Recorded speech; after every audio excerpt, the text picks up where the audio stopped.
Şerife'nin örgü dünyasına hoş geldiniz. Bugün lastik gerektirmeyen, hatta lastik yerine de kullanabileceğiniz bir örgü modeli göstermek istiyorum.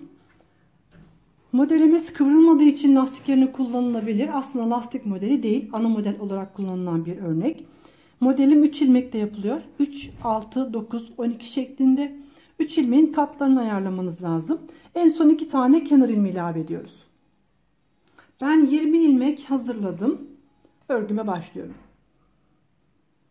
Şu anda örgümün arka yüzündeyim.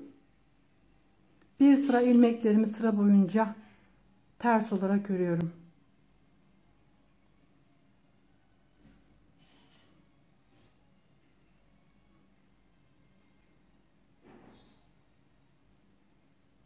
Bunu bir defaya mahsus başlangıç işleminde bu şekilde yapıyoruz.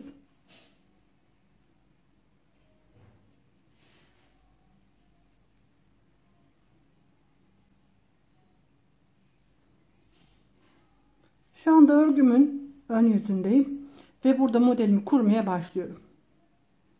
Kenar ilmeğimi örmeden alıyorum. Devamındaki ilmeğimi ters örüyorum. Bir ilmek ters, iki ilmeği birlikte düz örerek topluyorum. Bir ilmek ters, iki ilmeği birlikte düz örerek topluyorum.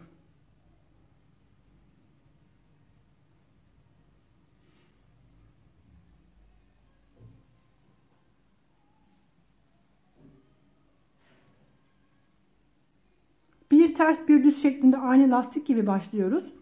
Fakat ters ilmeği aynen örerken düz ilmeği iki ilmeği birlikte toplayarak örüyoruz. Ön yüzde kurulumunu yaptım. Şimdi örgümün arka yüzündeyim. Kenar ilmeğini örmeden aldım. Burada ilk ilmeğimizi değil, ikinci ilmeğimizi ters örüyoruz. Bir kez ipimizi şişimize doluyoruz. En son ilk ilmeğimizi ters örüyoruz. Ön yüzde eksilen ilmeği burada telafi etmiş oluyoruz. Önce ikinci ilmeğimizi ters örüyoruz. Bir tane ilmek doluyoruz ve ilk ilmeğimizi ters örüyoruz. Önce ikinci ilmeği ters örüyorum. Bir ilmek doluyorum. İlk ilmeği ters örüyorum. Böylece 3 tane ilmek elde ediyorum. 2 ilmeği örerken 3 tane ilmek elde ediyorum.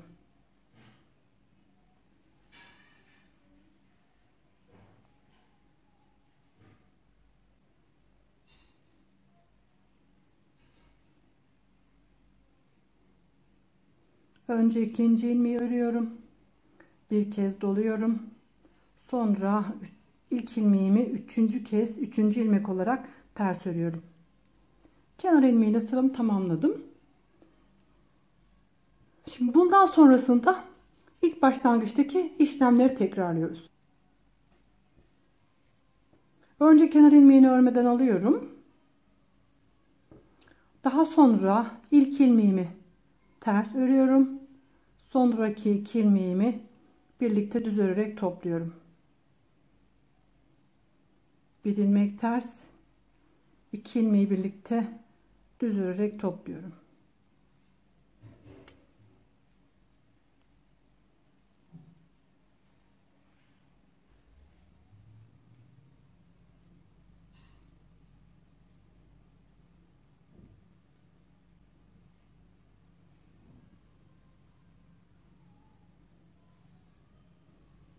Örgümün tekrar arka yüzüne geçtiğim zaman önce kenar ilmeğini örmeden alıyorum.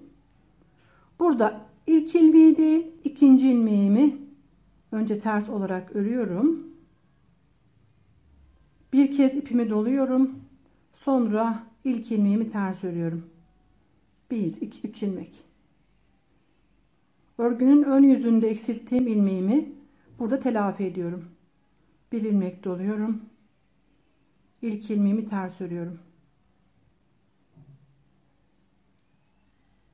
Bundan sonrasında örgünün arka yüzünde örülme şekli böyle olacak.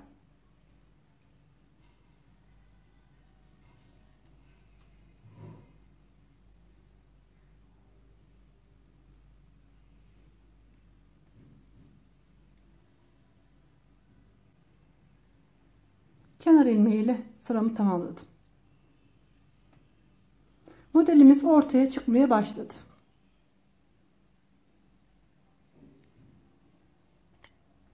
Bu model bir ters bir düz şeklinde devam ettiği için bakın herhangi bir kıvrılma yapmıyor. Ve üstüne üstlük aynı lastik modelinde olduğu gibi toparlama özelliği de var. Başlayacağınız örgünün ilmek sayısını ayarlarken bunu göz önünde bulundurmalısınız. Normal sayıya göre bu sayılarda, bu modelde aynı sayıyı kullandığınız zaman daha toparlanmış bir örgü elde edersiniz. Ön yüzden bir kere daha öreyim, modeli rahatlıkla ilerlemiş halini görün istiyorum. Bir ilmek ters örüyorum. 2 ilmeği birlikte topluyorum düz ördüğüm yerde. Bu şekilde bu ilmekleri topladığımız için örgünün arka tarafında ilmeklerin yerini değiştiriyoruz örerken. Önce ikinci ilmeği, sonra üçüncü ilmeği ördüğümüz için örgü aynı lastik yapısında toparlayan bir örgü oluyor. Bu yüzden hem lastik yerine kullanabilirsiniz, hem de boyunluk, şapka, kaşkol bu tür örgülerde de gayet güzel duracak bir model.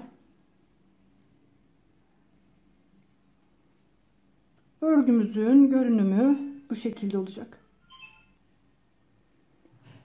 Ben angora bir iple çalıştım. Modelin nasıl durduğunu görmek istedim. Etol şal yapımı da kullanabilirsiniz. Lastik yerine kullanabilirsiniz. Veya bayan yelekleri yapabilirsiniz. Dediğim gibi boyunluk, şapka, kaşkol gibi birçok örgüde kullanabilirsiniz. Bu parçaya 3,5 numaralı şiş ile çalıştım. Dediğim gibi toparlayan bir yapıya sahip. Ama lastik kadar çok esneyen bir yapıya sahip değil.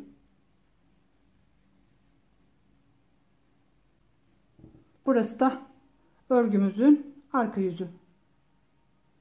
Aynı şekilde bu örgünün başlangıcında da lastik kullanmadım.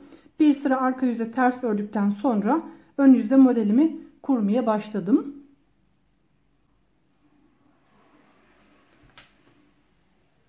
Herkese kolay gelsin.